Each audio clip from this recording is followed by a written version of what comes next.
Kyle Tucker is expected to potentially sign today.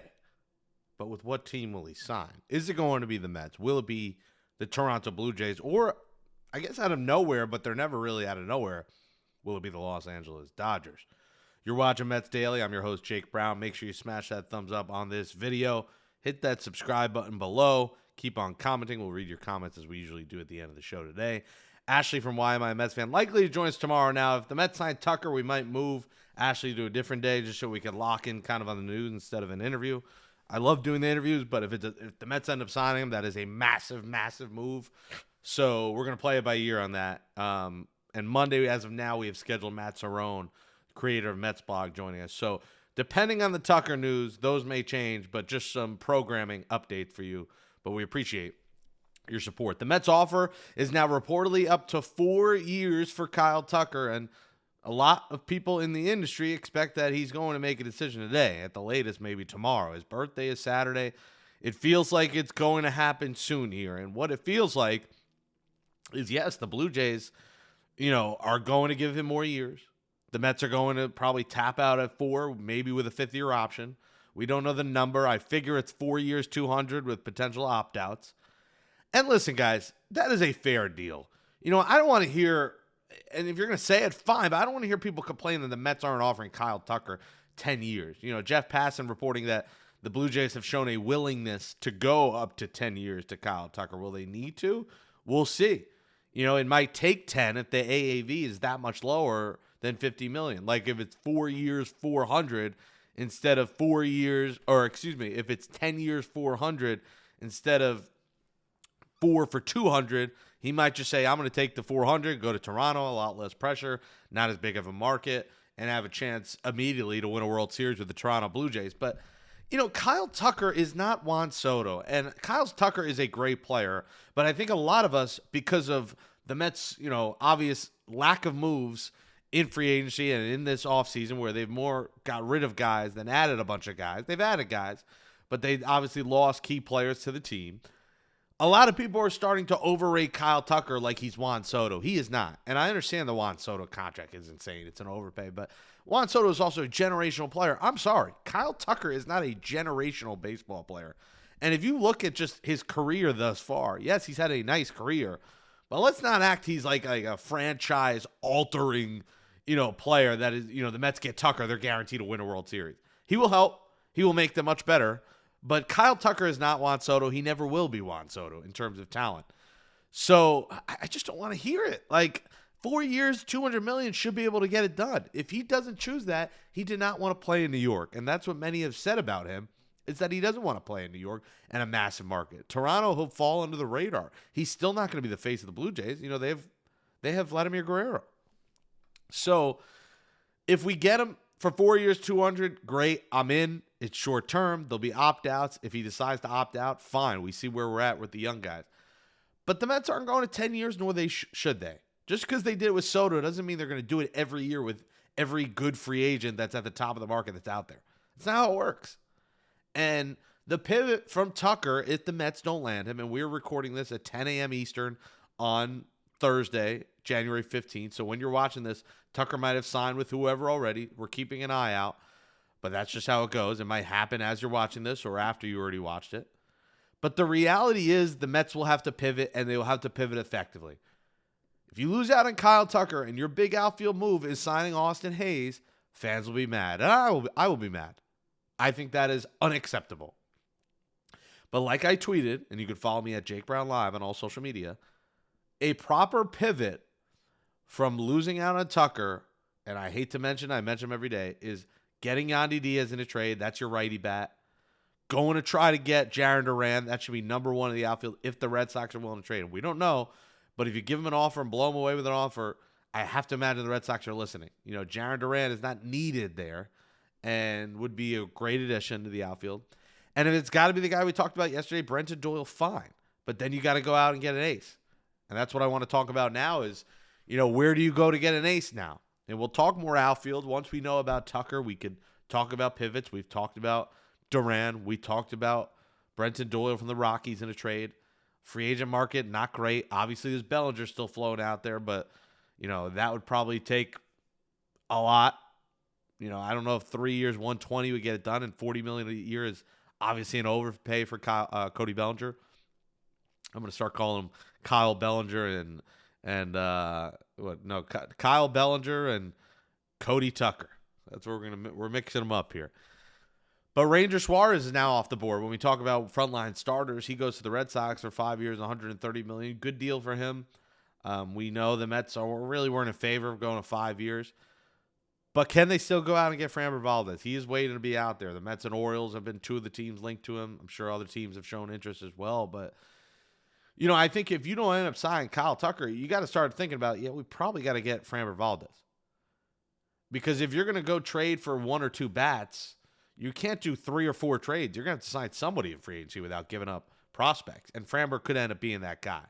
Maybe he signs for 3 years, $100 million, whatever may be a shorter-term, high AAV deal. But Framber Valdez is a guy you got to think about. So, to me, it depends on Tucker. If you get Tucker, the Mets aren't going to sign a starting pitcher. They're going to go via trade. They're going to try to get Freddie Peralta. To me, Tucker means Peralta. No Tucker means Framber. That's just what I think when you think about the numbers, when you think about financially. Mets probably about $50 million or so to spend without making trades. More than that if they could trade Senga/Peterson.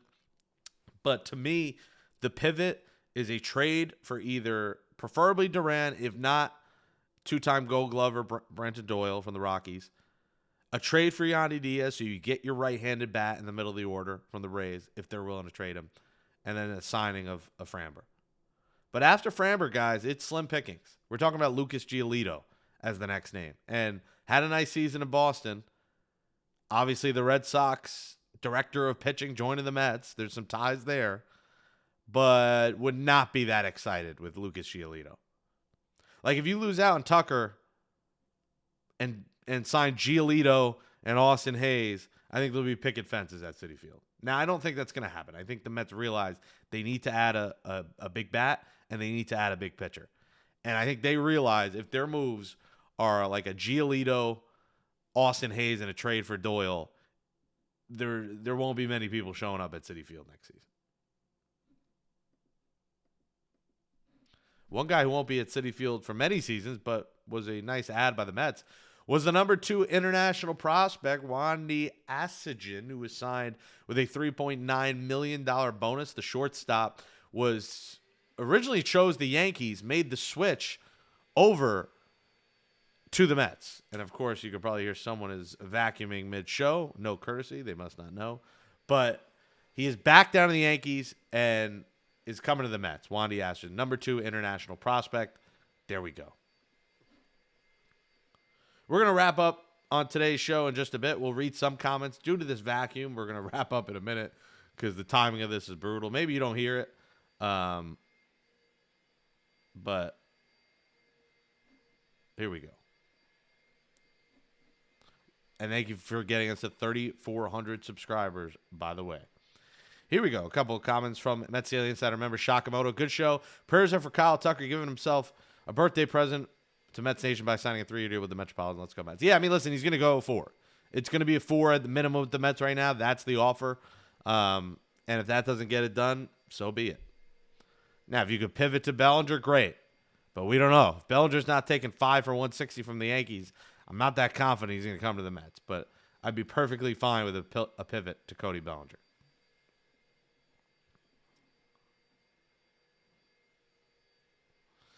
LWC, don't know how many people know this, but Doyle lost an unborn child early in the year. Must have impacted the season in a huge way. He's a pretty good player. Yes, we did discuss that. Brenton Doyle did lose a unborn child in April of the 2025 season. I'm sure mentally that had an impact. 2024, he was brilliant. I don't think Doyle would be a bad pivot if you're going out and getting a frontline starter and getting someone like Yandy. But if you're just getting like Framber and Doyle, I think that's a big disappointment. Sal says, egg on our face if we don't land Tucker at this point. Can't be used twice in 3 years. I disagree. I don't think it's egg. To me, I think Kyle Tucker's getting overvalued because there's not many guys out there. That's what I think it is. Good player, but I don't think he's this generational player. Juan Soto is generational. I don't look at Kyle Tucker in that regard. Maybe I'm wrong. You can tell me if I'm wrong. I just don't think he's this all-world franchise-changing player. I think he's a great player, but I don't look at him as a generational player.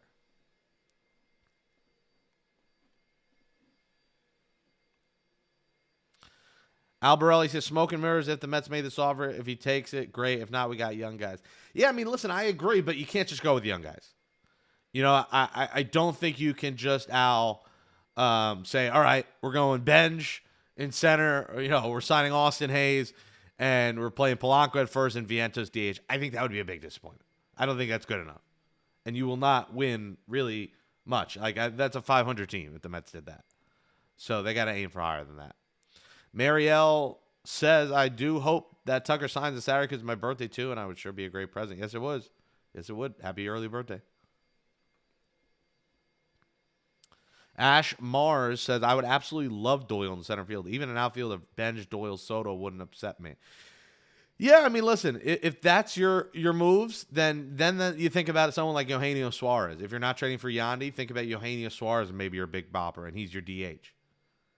You know, if Jorge Polanco is your first baseman, Eugenio Suarez is your DH, you get your 40 homers from Suarez, and it's Benj, Doyle, Soto in the outfield, and you get a Peralta or Framber in your rotation, I would very much live with that. But if you're getting Brendan Doyle, you have to add another bat. You have to add another bat. All right, guys, that'll wrap up today's show. If you hear that vacuum, that's why we're ending. Blame them. Thank you for watching. Hit subscribe, smash that thumbs up, keep on commenting, and we'll talk to you tomorrow on Mets Daily, where we might have an end to the Kyle Tucker sweepstakes.